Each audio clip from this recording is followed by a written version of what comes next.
Hello, everybody, and welcome back to Blue Jays Today. I hope all my setup is working right. You guys let me know in the comments down below because we got some pretty important information to be covering. Obviously, I'm not in my regular set back at home. I am in London right now. But we still got a lot of news to cover right now because as I'm speaking, Mark Shapiro is addressing the media right now, talking about all the big things like, did he know about Jose Berrios coming out in that fourth inning? What is Ross Atkins' status as terms of general manager of the Toronto Blue Jays? And other information like taking accountability and what does the future look like for these Toronto Blue Jays moving forward. So guys, if you haven't already, hit that like button, smash that subscribe button. We're going to get into all of this and more right here. We're going to go through a bunch of tweets, just kind of break down as it's progressed. It began around 11:05-ish, the press conference. And we've got tweets from Shai Davidi, Hazel May, Ben Nicholson-Smith. So we're going to give a big shout out to those guys for providing the information right here. And it's interesting. So let's get right into it, folks. Let's just make sure we're good here.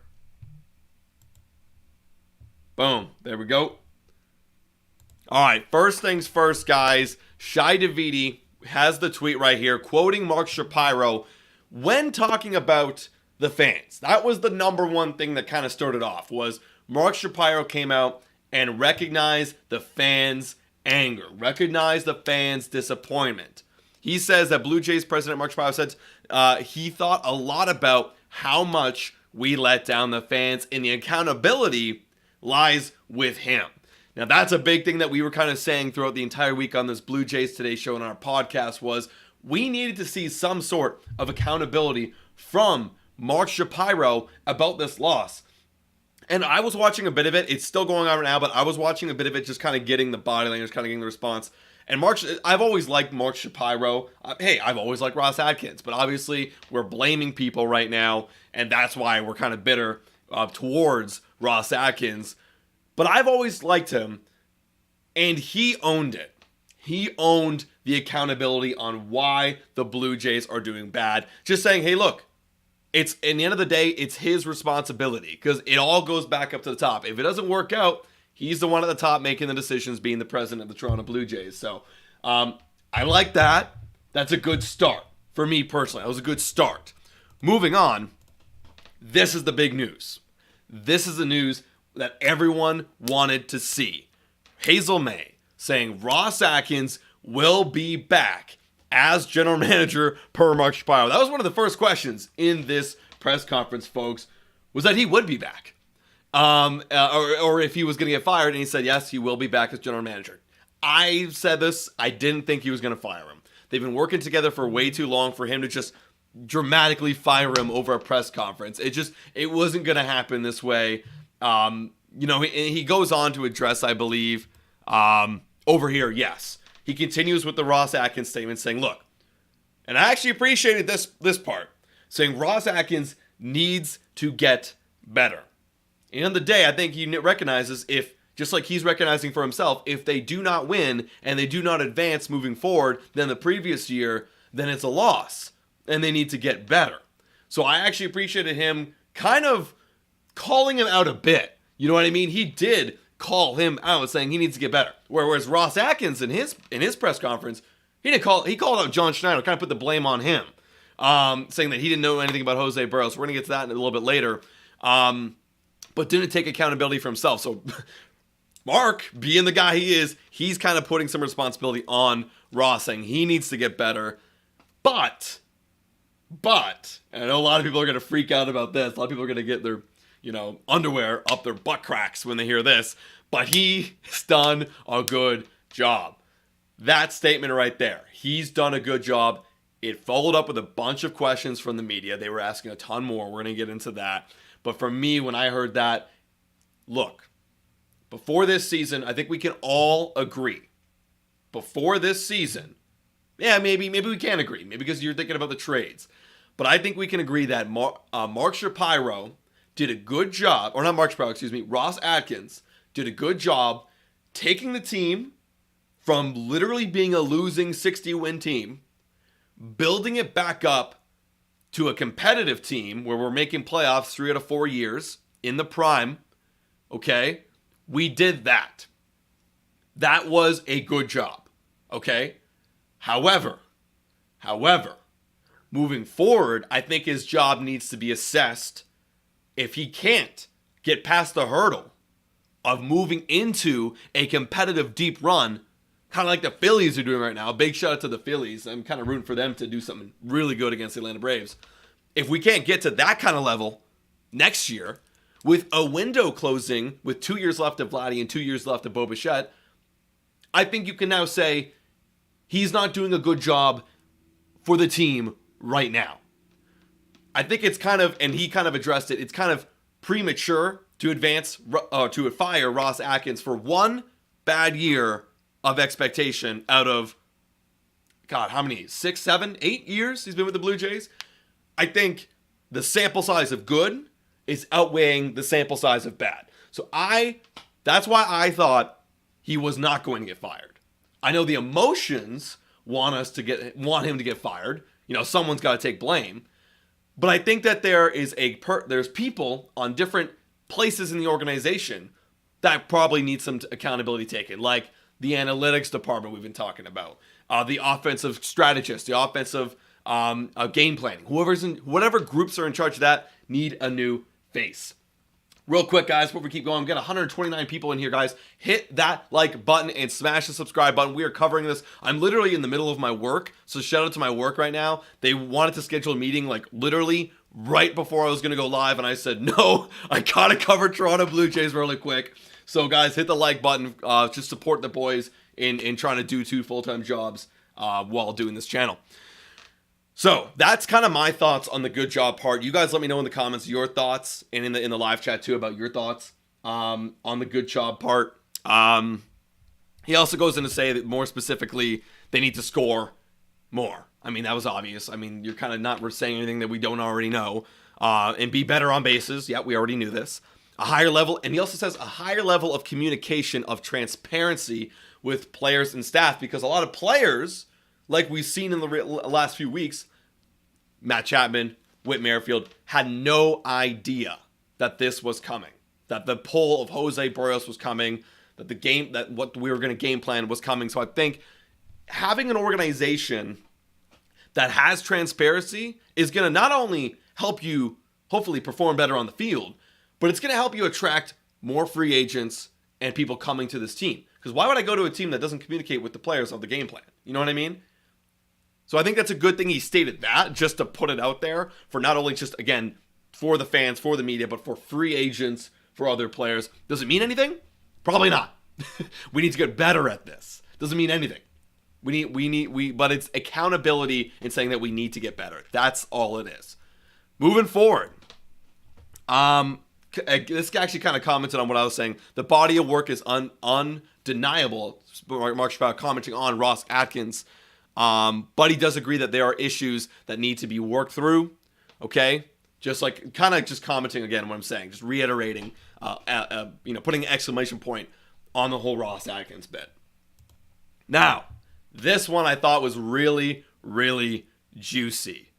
Someone asked, because they were talking about the body of work of Ross Atkins, and someone then followed up with, well, what about, because they were kind of being like, well, he needs to be held accountable for some mistakes. And Mark Shapiro, I'm kind of paraphrasing, guys, don't take me quote, paraphrasing. Mark Shapiro then said, well, what do you mean? I don't really know examples right here. And she said, well, the Moreno trade. You have Moreno in the playoffs, hitting 4 home runs, leading the Diamondbacks to sweep the LA Dodgers and go on to the NLCS. She said, kind of referencing that was a mistake. And I think a lot of you guys also agree that was a mistake. I'm a little bit different. I actually kind of lean towards what Mark is saying, and I've been leaning towards what Mark is saying this entire season. As he says, Mark Shapiro on the Moreno, Lourdes, and Varsho trade, quote, I still feel like that was a good trade, and it takes multiple years to assess a deal properly. I'll say this, 2 things. First thing, is it a good trade? On the trajectory of being a good trade, is it a good trade? No. It is leaning towards the no. If you look at WAR, You look at the potential, the breakout of Gabriel Moreno behind the dish, and then you compare the injuries to Jansen and the underperformances to Kirk. Loss. You look at Lourdes Gurriel Jr., what he did offensively for the Diamondbacks. Loss. Compared to what Dalton Varsho did. Loss. But you also have a slight win in the defense. Well, not a slight win, actually. He's one of the best defenders in the league. So, yes, you have a win there. But overall, I think you're trending towards loss. So, I'm going to say that right away. What I agree with is that it does take multiple years to assess the deal properly. You cannot take one sample size year of Dalton Varsho and say that was a loss. Dalton Varsho has 2 more years left. However, Gabriel Moreno, he's got 5 more years left. So that's why it's trending towards a loss. Unless Dalton Varsho breaks out, provides 30-plus homers, fixes his batting average to 250, 260, gets on base for like a clip of like 380, becomes a power slugging right field, he'll be a center fielder for us at this point. Power slugging center fielder for the next 2 years is going to help us go to a championship. Then it's a loss. So yes, it's on the trend of loss. So that is kind of how I'm assessing this. You feel free to have a comment down below what you think about this, guys, because yeah, I mean he's not trying to say he can't come out and say that Varsho deal was a bad one, because you have Varsho for 2 more years. You really want to corrupt this organization and really, tell your players that you're not supporting them? That's how you do it. So you got to understand the bigger picture of why he's not calling out. And I get it. You need to take accountability of Ross's decisions. And I think he tried to blanket that right there, going back a little bit, saying he needs to get better. He did the right idea, but it needs to get better moving forward. Okay? That's kind of my assessment. Moving on. This actually wasn't mentioned here, so I'm going to flip back to me. This actually wasn't mentioned here. There was a ask about if Mark Shapiro knew about Jose Berrios in Game 2. And I'm paraphrasing again. No one tweeted it out. I'm shocked no one tweeted it out, because that's a big controversy, at least in my opinion. He said, and I'm paraphrasing, he did know about the Kikuchi move. He didn't know when the Kikuchi move was going to happen, but he knew about the move. I don't think this comes to shock to anybody. I think if we are all just take ourselves back to that decision before the game, that decision was kind of floating around. People were saying, well, everybody's available. John Schneider said, everybody's available. You had Shai Davidi, and you had analysts and Ben Nicholson Smith saying, well, Rocco Valdelli, he comes out and he makes a lot of pinch hitter moves. Maybe they should go in ahead, and when Berrios is done, throw in a Yusei Kikuchi. So I had a feeling Yusei could be utilized in that game. However, Mark Shapiro did not know he was coming in the 4th. So that's that. He knew about the decision, I think, like many of us thought, but he didn't know how early it was coming. And he didn't put any blame on John Schneider. He just left it as that. So my thoughts on that, I mean, it is what it is. I think, again, I feel like a broken record saying this. I think people need to be held accountable in the analytics department and the offensive strategists. I mean, it's that simple, guys. Let's go back here to, if it wants to flip back. There we go. Let's go back to the tweets here. Going over to Mark Shapiro making a decision in Game 2. On that note, he says, we made a mistake. Great. Yeah, you're holding accountability. We, as an organization, we made a mistake. Not John Schneider made a mistake. Not the analytics department made a mistake. Mark Shapiro is very much we. Organization. We're all accountable here. We made a mistake, but we need to be okay with making mistakes. And I think if you read that and if you just read that as it is, you're gonna be all up in arms. What do you mean we need to be okay with making mistakes? What do you mean? What do you mean? What do you think it's okay to mess up in a critical spot? I'm gonna say it. No, of course it's not okay to mess up at a critical spot in the wild card series. Of course it's not okay. But I think what he's trying to say here, I'm trying to like vouch for him a little bit. I think what he's trying to say here is you need to be okay making mistakes so that you know not to make them moving forward. This is still, you're looking at year 3 of being in the playoffs in the last 4 years, and you still haven't figured out that this doesn't work. And I think this is again, if you really want to point fingers, it's a new analytic department, right? Hired by Ross Atkins, and a new manager in his first full year making these mistakes. That's what's going to happen when you hire someone who hasn't been a major league manager. He's going to rely on the analytics, the things that are available to him now that he's in the major leagues. For him to come out, actually, you know what? I kind of had an epiphany right now. For him to come out and act John Schneider and be like, yeah, I'm going to disregard all the tools that were given to me and rely on my gut, that's actually pretty ballsy. And I would actually give him a lot of credit. But I can see how he relied on the analytics because he's new. He doesn't want to step on any toes. Just wants to play it safe, right? But hey, now you know.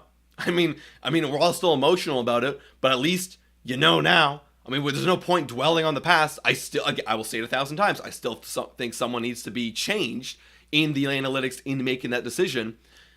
But John Schneider is coming back. Ross Atkins is coming back. You might as well learn from it. That's all you can do. That's all. Be angry about it. Don't be angry about it.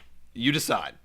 One last thing, and then I'm gonna actually check to see if there's any more updates because this is kind of going on as I've gone live here. Ben Nicholson actually didn't say anything else. Let's take a little refresh here. I'm reading this for the first time with y'all, so this is just a pure reaction right now. Asked about possible extensions for Bo Bichette, Vladimir Guerrero Jr., and others, Mark Shapiro declined to get specific, but says the priority is just to sustain the opportunity to win. All right. Sustain the opportunity to win. That doesn't mean anything. You could sign Cody Bellinger for 8 years. That would sustain your opportunity to win. You could sign Vladimir Guerrero Jr. back. That could sustain your opportunity to win. You can go in other directions. That could sustain your opportunity to win. But just like in the title, the future of the Toronto Blue Jays, he kind of hinted at as well. We're staying competitive. He said we are staying competitive. I wonder if there is a quote here from Ben Nicholson Smith. No, he doesn't. Blue Jays. He also says Blue Jays don't expect dramatically different payroll setup for 2024. Suggesting Jays can spend money somewhat freely this winter. We're exactly where we were before, guys. Blue Jays, they're going to spend money, apparently. We're going to try to have a sustained winning future. Okay? Yes, the window is closing. When asked about rebuild, this is just from my own words, paraphrasing when I was listening to it live. When asked about the rebuild, he didn't really talk about it. He said, we don't really know. We don't really have any plans of that. But this quote right here about sustaining a future, that kind of answers it for me. Good. I know we're all emotional upset. We still got a good team. Our pitching rotation is locked in. Our bullpen is locked in. The offense needs work, clearly, but that's what the offseason's for. That actually makes me feel a little bit better here, folks. All right, guys. I actually have to go back to work. But before I do, everybody, I want to know your thoughts in the comments down below. What do you think about this Mark Shapiro press conference? Are you satisfied? That's one I want to know. Am I satisfied? I kind of felt like I'd be meh. There was accountability, great. No one got fired. Maybe not as exciting. But at least I know the plan from the president moving forward that we're going to still win. There's going to be changes, and we're going to try to get better. Does it mean anything? Not right now until I see some drastic moves, but we're going to be covering all those drastic moves, hopefully, right here on Blue Jays Today. So guys, hit that like button, smash that subscribe button, and as always, guys, go Jays go.